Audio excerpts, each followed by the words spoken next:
Hello students, BCom second year industrial law यानी औद्योगिक संनियम। आज मैं उसमें आपको द फैक्ट्रीज एक्ट यानी कारखाना अधिनियम 1948 की हिस्टोरिकल बैकग्राउंड बताने जा रही हूँ। यानी कारखाना अधिनियम की ऐतिहासिक पृष्ठभूमि, historical background of company act.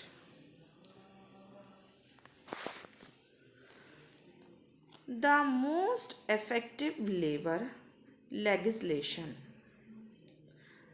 सबसे अधिक प्रचलित और इफेक्टिव श्रम कानून इन इंडिया, भारत में, is the Indian factory act 1891 है।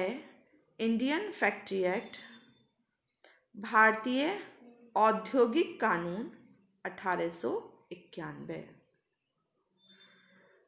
The act provided inter Alia, जो कानून प्रोवाइड किया गया वो इंटर आलिया के तहत प्रोवाइड किया गया। The provision of employment of children,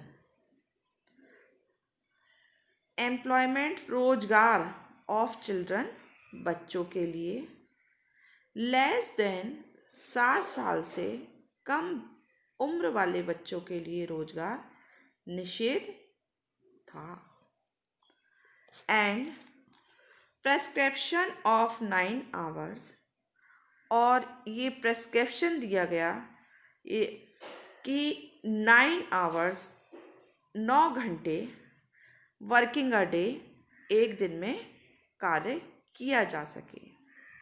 a commission was appointed, एक कमीशन अपॉइंट किया गया by the then government of India 1890, 1890 में। तब 1890 में सरकार के द्वारा एक कमीशन अपॉइंट किया गया। दीज फैक्ट्री रेगुलेशंस, ये कारखाने से संबंधित रेगुलेशंस कानून could not satisfy the workers, मजदूरों को संतुष्ट नहीं कर सके थे। And national political leader of India, और भारत के राजनीतिक नेताओं को भी इन कानूनों से सेटिस्फैक्शन नहीं मिला। Pressure was raised from both inside and outside, दबाव दिन प्रतिदिन दोनों के मध्य बढ़ता गया, आंतरिक तत्वों के बीच और बाहरी तत्वों के बीच, दोनों ही तत्वों के बीच लगातार दबाव जारी रहा। The country to improve further working conditions of factory workers in India. The country to improve, आगे भी देश में लगातार इम्प्रूवमेंट आए फैक्ट्री वर्कर्स की वर्किंग कंडीशन में। कहाँ पर? भारत में। द इंटरनेशनल लेबर कॉन्फ्रेंस,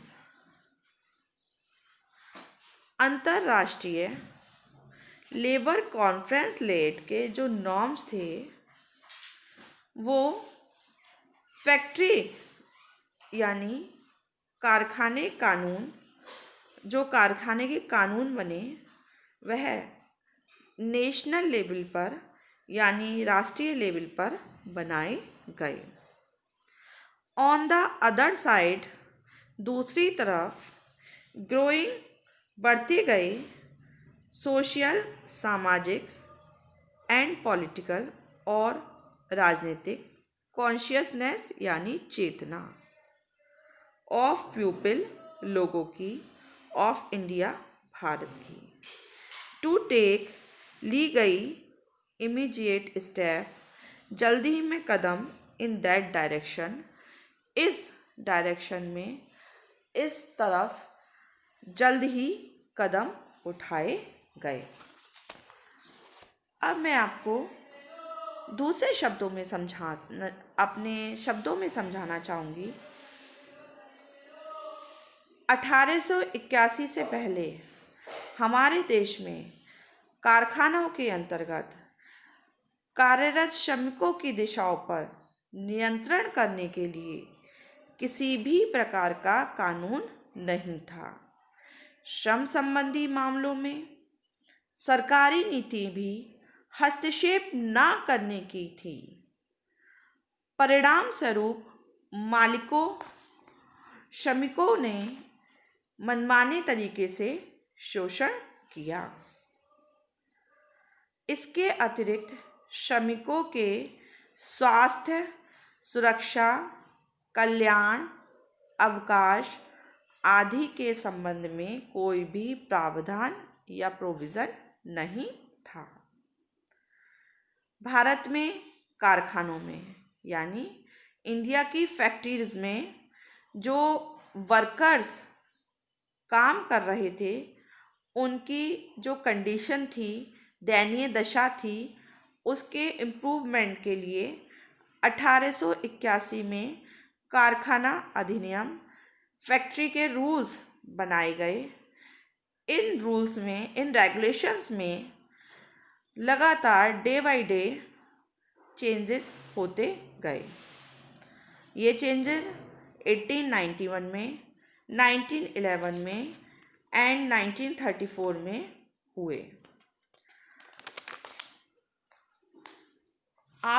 स्वतंत्रता प्राप्ति के पश्चात देश में कल्याणकारी राज्य की स्थापना के उद्देश्य से श्रमिकों की जर्जर आर्थिक दशा को सुधारने, उनमें आत्मविश्वास जगाने और सुरक्षा की भावना जागृत करने तथा लघु औद्योगिक इकाइयों की आवश्यकता कानूनी संरक्षण यानी उन्हें प्रोटेक्शन प्रदान करने के लिए 1947 में ये एक्ट विधानसभा में प्रस्तुत किया गया।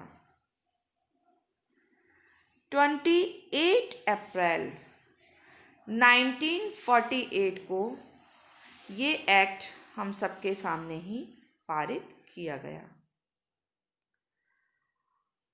23 सितंबर को गवर्नर जनरल ने इस पर अपनी स्टैंप लगा दी और 1 अप्रैल 1949 से यह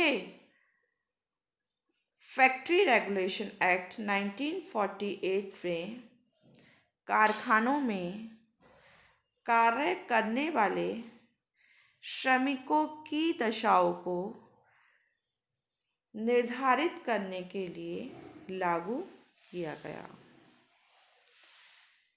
इस अधिनियम में 1956, 1976 एंड 1987 में लगातार समय समय per day by day important changes किए गए, यानी उनको लगातार रेगुलर बेसिस पर परिवर्तित किया गया। उसमें परिवर्तन सबसे पहले वैलिडिटी ऑफ द एक्ट यानी उसकी वैलिडेशन कब से कब तक है ये भी किया गया। The act was assailed as ultra vires the government of India act 1935, but by application of the doctrine of the pith and substance it was held that the impugned act fell under item 27 of list third in the 7th schedule to the government of India Act 1935। Bharat में कारखानों में कार्यरत श्रमिकों की दयनीय दशा को सुधारने एवं उनके सुरक्षा की व्यवस्था करने के लिए दिन प्रतिदिन नए नए interpretation of the factories act के रिगार्डिंग लगातार रूल्स एंड रेगुलेशंस बनाए गए, जिससे फैक्ट्री में काम करने वाले वर्कर्स डे बाय डे उनके वह सेटिस्फाइड हों और जो उनके कार्य करने की गति है उनमें भी सुधार हो और उनको पूर्ण रूप से सेटिस्फाई उनको कंप्लीटली सेटिस्फाई किया जा सके। ये हमारा एक्ट फैक्ट्री एक्ट सबसे पहले हम जो सेटिस्फैक्शन के रूप में जो हमारे सामने आया वो हमारे स्वतंत्रता प्राप्ति के पश्चात ही सामने आया। Thank you.